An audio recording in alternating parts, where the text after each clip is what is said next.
هادي له ونشهد أن لا إله إلا الله وحده لا شريك له ونشهد أن محمدا عبده ورسوله أما بعد أعوذ بالله من الشيطان الرجيم بسم الله الرحمن الرحيم إياك نعبد وإياك نستعين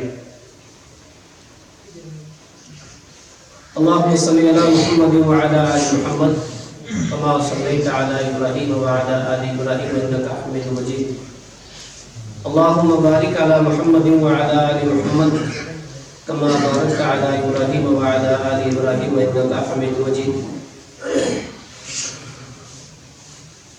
محترم امیر جماعت، ناظم جماعت دلی جمعیت اہل حدیث پونچھ، میرے استاد مولانا عبدالشہید سلفی صاحب،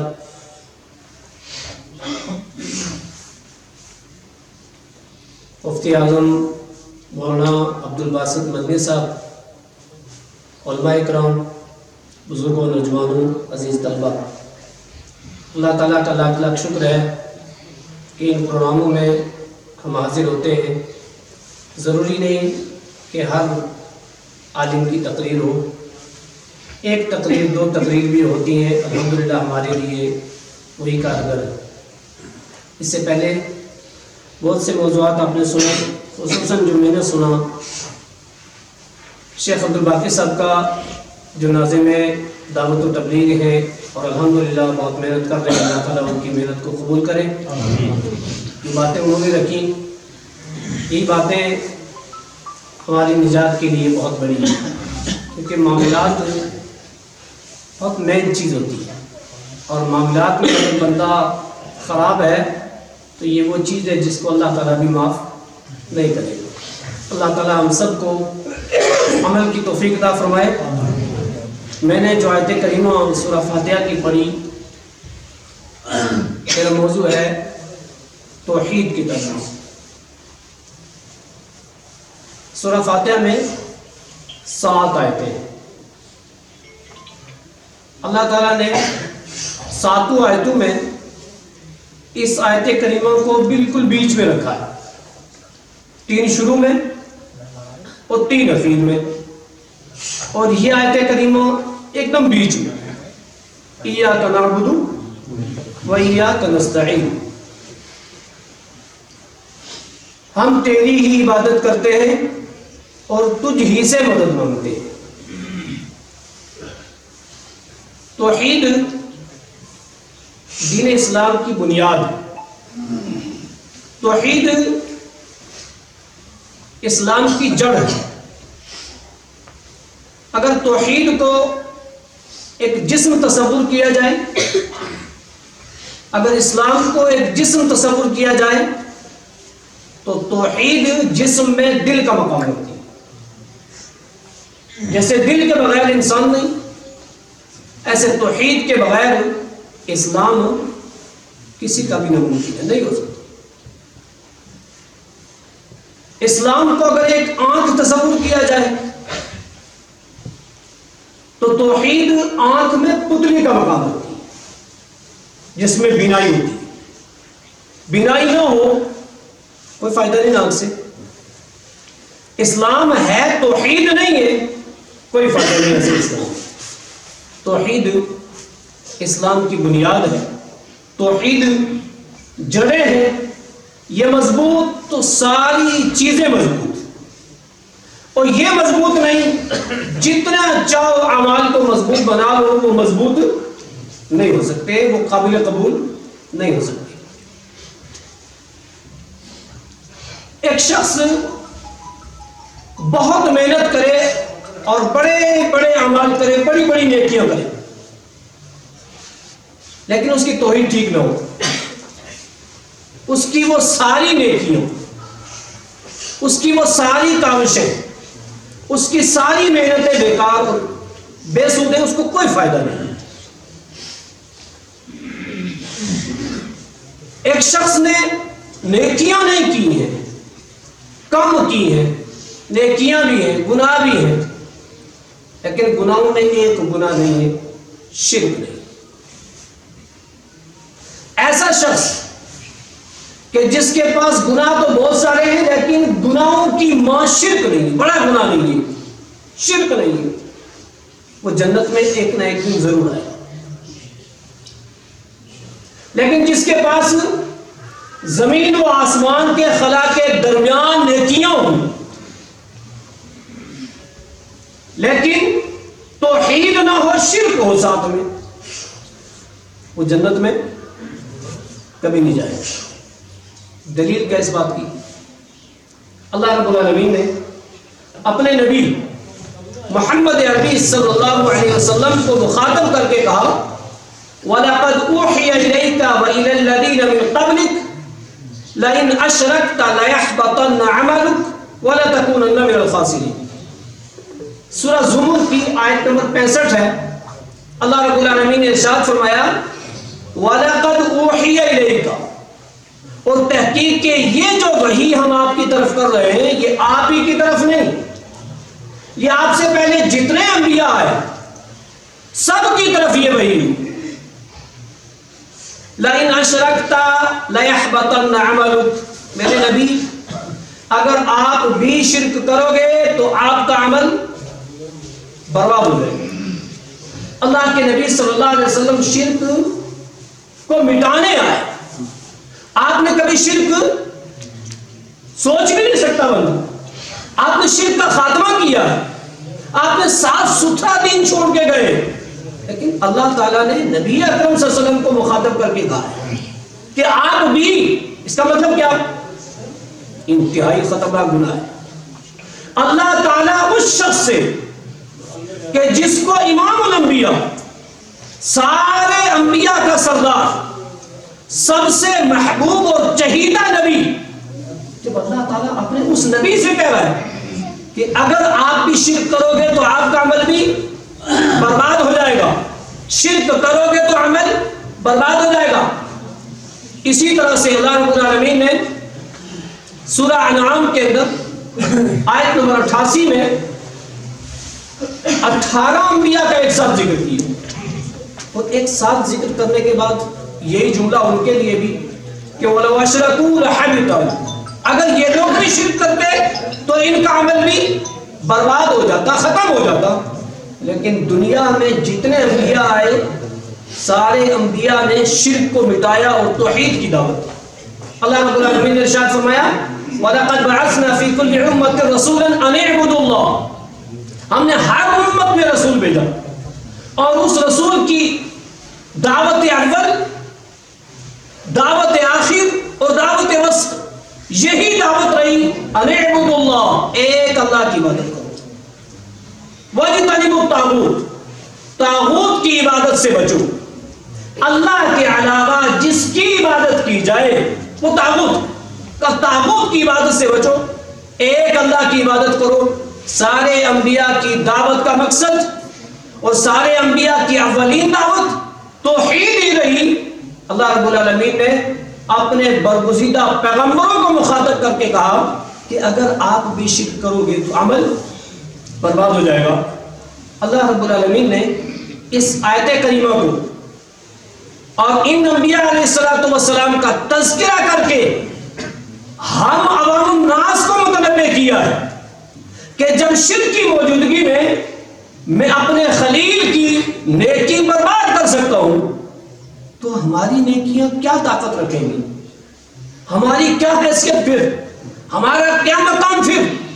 اس لیے ہر انسان کا فرض بنتا ہے کہ وہ دو چیزیں اچھی طریقے سے سیکھے، نمبر 1 توحید، اور نمبر 2 توحید کے منافی چیزیں، توحید کے لیے نقصان دہ چیزیں، شرک، اس کو شرک کی مکمل جانکاری ہونی چاہیے کہ شرک کیا ہے، شرک کا نقصان کیا ہے، توحید کیا ہے، توحید کا فائدہ کیا ہے۔ کیونکہ بے شمار لوگ کلمہ پڑھ کر کے اسلام کے دائرے میں داخل ہو جاتے ہیں، مسلمان ہو جاتے ہیں۔ اب جب کلمہ پڑھا ہے تو اس کلمے کے تقاضے کو، اس کلمے کے مدلول کو سمجھنا، مسلمان ہے نا، ضروری ہے۔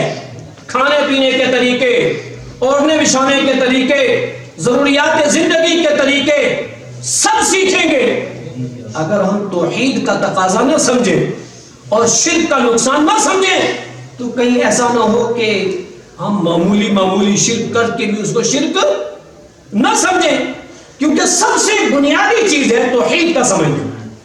اور توحید کے لیے اللہ رب العالمین نے قرآن مجید میں جو حکم دیا فَاعْلَمْ أَنَّهُ لَا إِلَهَ إِلَّا اللَّهُ، اور فَاعْلَمْ جان لو، سیکھ لو، سمجھ لو توحید کو، اس کے بعد استغفار کرو. فَاعْلَمْ أَنَّهُ لَا إِلَهَ إِلَّا اللَّهُ، پہلے لا الہ الا اللہ کا علم حاصل کرو. لا الہ الا اللہ کو پڑھو نہیں، لا الہ الا اللہ کا ضرب نہ لگاؤ. سب سے مین چیز کیا ہے کہ لا الہ الا اللہ کا علم حاصل کرو. لا الہ الا اللہ کلمہ بڑا آسان ہے، سب پڑھ لیتے ہیں. اب ہم سمجھتے ہیں الحمدللہ ہم پڑھتے ہیں لا الہ الا اللہ، ہم مسلمان ہیں. ٹھیک ہے مسلمان ہیں، لیکن کہیں ایسا تو نہیں وہ جو پڑھے ہیں اس کے خلاف تو نہیں کر رہے. ایک شخص پڑھتا کچھ ہے کرے کچھ، کیا کہیں گے اس کو؟ کیا پڑھا اس نے؟ پڑھتا تو ہے لا الہ الا اللہ، وہ کرتا ہے شرک. تو لا الہ الا اللہ کو کہاں اس نے سمجھا؟ اس کا تقاضا کہاں پورا کیا؟ لہذا سب سے پہلے ہم مسلمانوں کو اس کلمہ توحید کی اہمیت سمجھنا چاہیے، کلمہ توحید کو، اس کے تقاضے کو سمجھنا چاہیے. تو جس بندے نے بے شمار نیکیاں کی، توحید نہیں تو اس کی نیکیاں برباد ہو جائیں گی. دلیل کیا تھی؟ سورہ زمر کی آیت نمبر 65 اور سورہ انعام کی آیت نمبر 88. ان دونوں آیتوں سے کیا پتا چلا؟ بے شمار نیکیاں ہوں گی اگر، اور نیکیوں کے ساتھ ساتھ شرک ہوگا، کوئی بھی نیکی قبول نہیں ہوگی.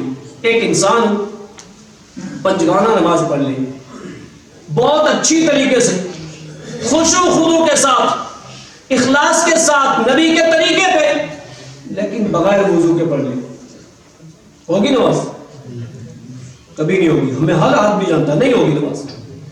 جتنی بھی چاہے نیکیاں کر لے تو کیا ہوگا؟ شرک کی موجودگی میں نیکی قبول نہیں ہوگی. ایک شخص کے سامنے بھرا ہوا گلاس دودھ کا رکھو، ایک بوند پیشاب کی ڈالو، اس کو کہو پیے گا؟ ایک بوند ہے، قدم نہیں پیے گا. یہ شرک اتنا خطرناک ہے، یہ اتنا بڑا زہریلا ہے. اللہ رب العالمین نے حرام کردہ چیزوں میں، بڑے گناہوں میں سب سے پہلے اسی کا تذکرہ کیا ہے. آپ قرآن جہاں بھی دیکھیں گے ترتیب یہی ہے. قُلْ تَعَالَوْا أَتْلُ مَا حَرَّمَ رَبُّكُمْ عَلَيْكُمْ أَلَّا تُشْرِكُوا بِهِ. آؤ میں تمہیں پڑھ کے سناؤں. سورہ انعام کی آیت نمبر 151 اور 52 دیکھیے. آؤ میں پڑھ کے سناؤں کیا کیا حرام کیا ہے. پہلے کس کا ذکر ہے؟ شرک کا. وَاعْبُدُوا اللَّهَ وَلَا تُشْرِكُوا بِهِ شَيْئًا وَقَضَىٰ رَبُّكَ أَلَّا تَعْبُدُوا إِلَّا إِيَّاهُ وَبِالْوَالِدَيْنِ. حرام کردہ چیزوں میں حقوق اللہ میں سب سے پہلے شرک، اور حقوق العباد میں سب سے پہلے ماں باپ کی نافرمانی. لہذا توحید کا جو ہم کلمہ پڑھتے ہیں نا، جو کلمہ طیبہ، اس کی فضیلت، اس کی اہمیت، اس کا تقاضا ہر مسلمان کو جاننا ضروری ہے. تو نیکیاں جتنی بھی ہوں گی، شرک ہوگا تو نیکی قبول نہیں ہوگی. اس میں کسی کا اختلاف کسی کا نہیں، کسی مسئلہ کا کسی کا نہیں. قرآن سب پڑھتے ہیں، حدیثیں پڑھتے ہیں، یہ قرآن کی آیت ہم سب تلاوت کرتے ہیں، اور اس کا معنی یہی ہے کہ آپ کی نیکیاں بھی برباد ہو جائیں گی شرک کرو گے. پتہ کیا چلا؟ شرک کی موجودگی میں نیکی قبول نہیں ہوگی. کہیں ایسا نہ ہو کہ ہمارا تو گمان ہو نیکیوں پر، ہمارا تو گمان ہو اپنی عبادات پر، لیکن وہ وہاں کیا ہو؟ عاملۃ ناصبہ تصلیٰ نار حامیہ. عمل کر کر کے تھکے ہوئے ہوں گے، ڈھیر ساری نیکیاں ہوں گی، ٹھکانہ کیا ہوگا؟ جہنم. ایسا کیسے؟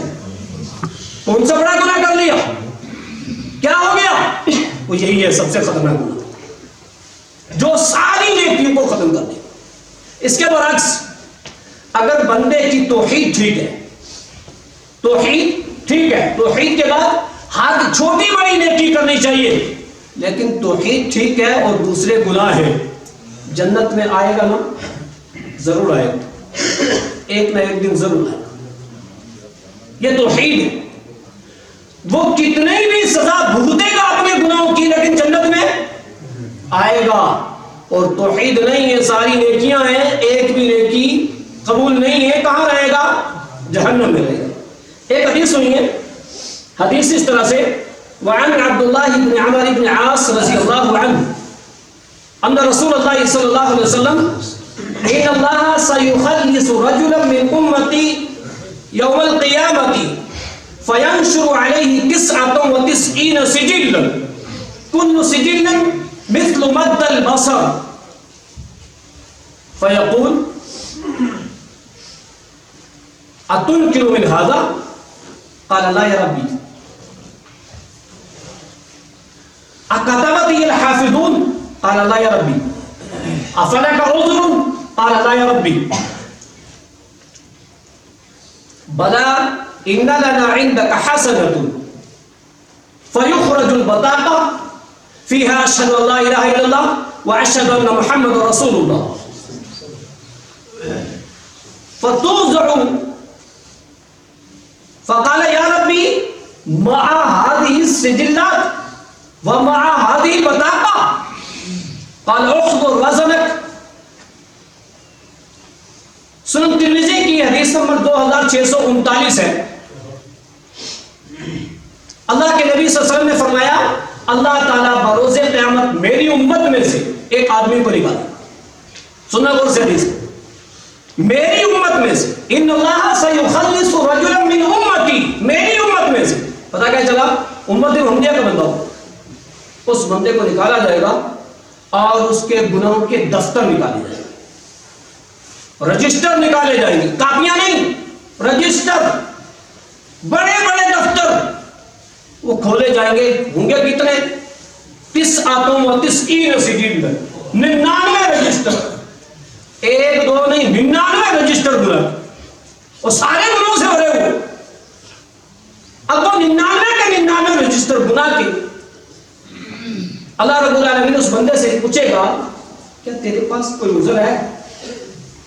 اگر کسی کے پاس کوئی عذر ہوتا بھی ہے نا، جب اتنے سارے جرائم ہوں تو وہ پیش کرنے لائق نہیں سمجھتا کہ کیا عذر پیش کروں، اتنے جرائم، 99 رجسٹر گناہ کے، عذر کیا؟ کوئی عذر نہیں.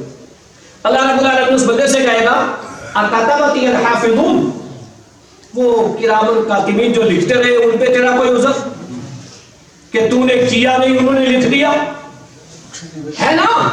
واللہ بندہ ہمیشہ کیمرے کی نگاہ میں، ہمیشہ محافظ اس کے ساتھ ہے.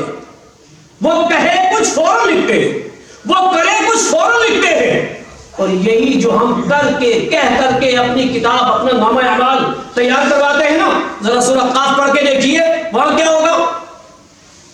ایک فرشتہ گواہ اور ایک ہاتھ کر کے لے کر کے جانے والا رب کے دربار میں لے کے جائے گا بندے کو. ادھر سے قال قرینہ ھذا ما لدی عتید، یہ جو دنیا میں فرشتے نے وہ ریکارڈ تیار کیا نا وہ لے کے آ جائے گا. کہے گا ھذا ما لدی عتید، میرے ساتھ یہ رہا، اس کا سارا معاملہ، اس کی فائل کرے، فائل آ گئی، اس کی فائل، ادھر سے فائل آئی، ادھر سے ایک اور آ گیا.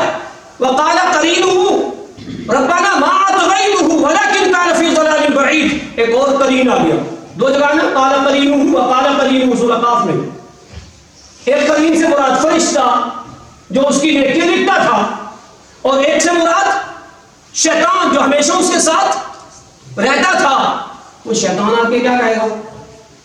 ما اطغیتہ، میں نے اس کو نہیں گمراہ کیا، میں نے اس سے ساتھ کچھ نہیں کیا، بلکہ یہ خود ایسا تھا، بلکہ اس نے خود ایسا کیا. اور سورہ ابراہیم پڑھ کے دیکھو، وقال الشیطان لما قضی الامر ان اللہ وعدکم وعد الحق ووعدتکم فاخلفتکم وما کان لی علیکم من سلطان فلا تلومونی ولوموا انفسکم. وہاں شیطان کو کیا کہے گا جب فیصلہ ہو جائے گا نا جہنمیوں کا؟ تو شیطان کہے گا تیرے رب نے تجھے سچا وعدہ کیا تھا. وہ سچا وعدہ کیا اللہ کا؟ آؤ اس کی توحید مان لو، اس کے نبی کی اتباع کر لو، جنت ملے گی، یہ سچا وعدہ. شیطان کہے گا میں بھی وسوسے ڈالتا تھا، لیکن وما کان لی علیکم من سلطان، میرے پاس کوئی دلیل نہیں تھی، میری باتیں بے دلیل تھی. تو نے دلیل والی بات چھوڑی، بے دلیل کے پیچھے لگا. دلیل والی بات چھوڑ کر کے بے دلیل کے پیچھے خود لگا، آج یہاں پر مجھے ملامت کر رہا ہے، اور سورہ قاف میں کہ کیا کہے گا؟ میں نے ایسا نہیں کیا۔ اللہ رب العالمین کیا فرمائے گا؟ لا تختصموا لدی، یہاں جھگڑنے کی ضرورت نہیں، لا تختصموا لدی، ہمارے یہاں بحث و مباحثہ جھگڑا کرنے کی ضرورت نہیں، وقد قدمت الیکم بالوعید، میں تو نازل کر چکا تھا یہ چیز، 99 رجسٹر گناہ کے، کوئی تیرا عذر فرشتوں پہ کہ انہوں نے لکھ دیا تو نے کیا نہیں، کہے گا میرے رب میرے پاس کوئی عذر نہیں، میرا ان پہ کوئی اعتراض نہیں۔ اللہ رب العالمین اس بندے سے کیا کہے گا؟ ہاں ہمارے پاس تیری ایک نیکی ہے۔ کیا ہے؟ ہمارے پاس تیری ایک نیکی ہے، اور آج تیرے کو ظلم نہیں کیا جائے، تیری نیکی کا تجھے بدلہ ملے گا۔ ایک کاغذ نکالا جائے گا، اس پہ یہ کلمہ ہوگا، صرف ایک کلمہ لکھا ہوا اس پہ، ایک طرف ایک کاغذ اور بڑی لمبی چوڑی تحریر بھی نہیں، صرف ایک کلمہ، اور ایک طرف 99 رجسٹر گناہوں کے۔ کیا کہا جائے گا؟ وزن کرو اس کو، ان کو تولو۔